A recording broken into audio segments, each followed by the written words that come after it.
ژوند دې ډک ټوله غمونو د پښتون په کور دربدا ژوند دې ډک ټوله غمونو د پښتون په کور دربدا و دردونو کې گزاران دې د عمر مشغول ده ژوند دې ډک ټوله غمونو د پښتون په کور دربدا ژوند دې ډک ټوله غمونو د پښتون په کور دربدا په دردونو کې گزاران دې د عمر مشغول ده ژوند دې ډک ټوله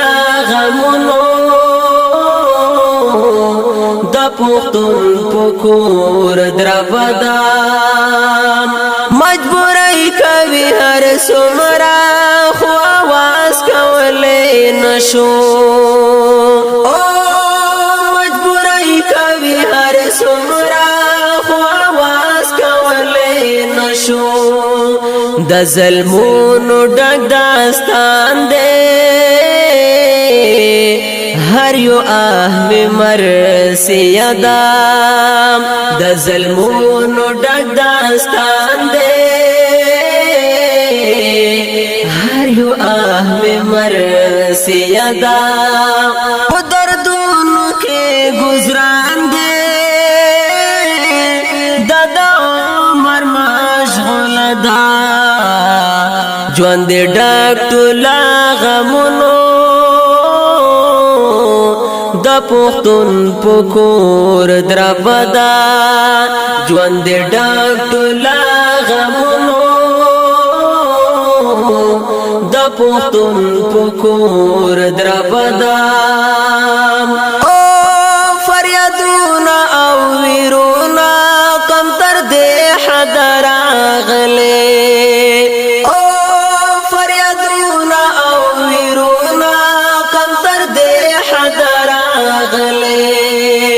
مونږ په خپلو کې په جنګ یو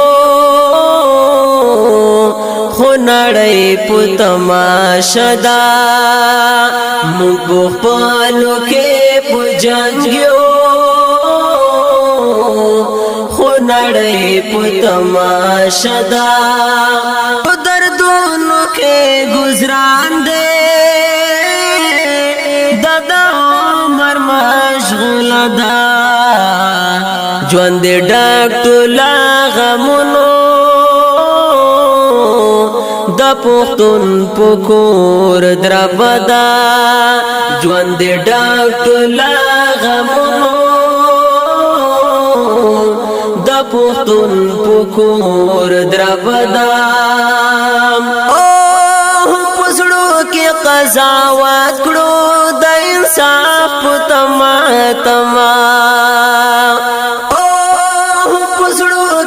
قضاوت کړو د انصاف تما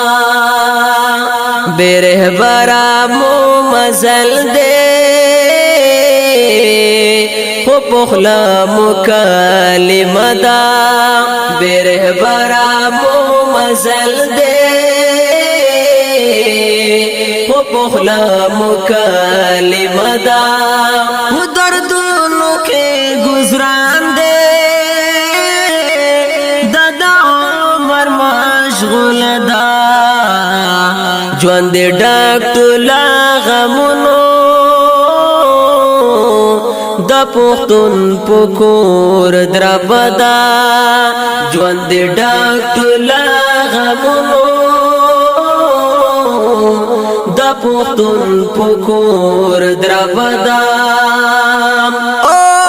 مکتبونه مدرسې مو فلنا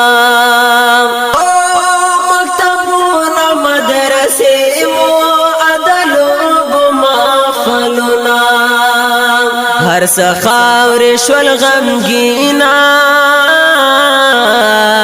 کوم قصور کوم ګنادام هر سخاور شول غمگینا کوم قصور کوم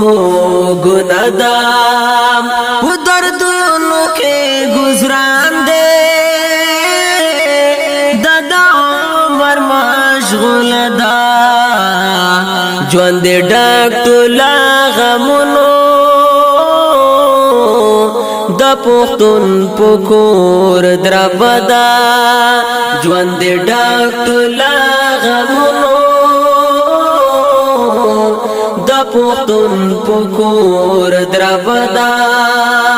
د دې نظم سپیشل فرمایش کړی دی خادم پښتین په आवाज د حافظ فرمان الله فرمان او شاعر دا ډیر ګران او محترم رور غمگین داوړ ریکارډینګ سنټر فرحات اسلامی سټوډیو اسماعیل خانی اډا ڈی آئی خان روڈ بنو مسئول گمسم نابینا رضوان والسلام ژوند دې ډک ټوله غمونو د پښتون پکور درابا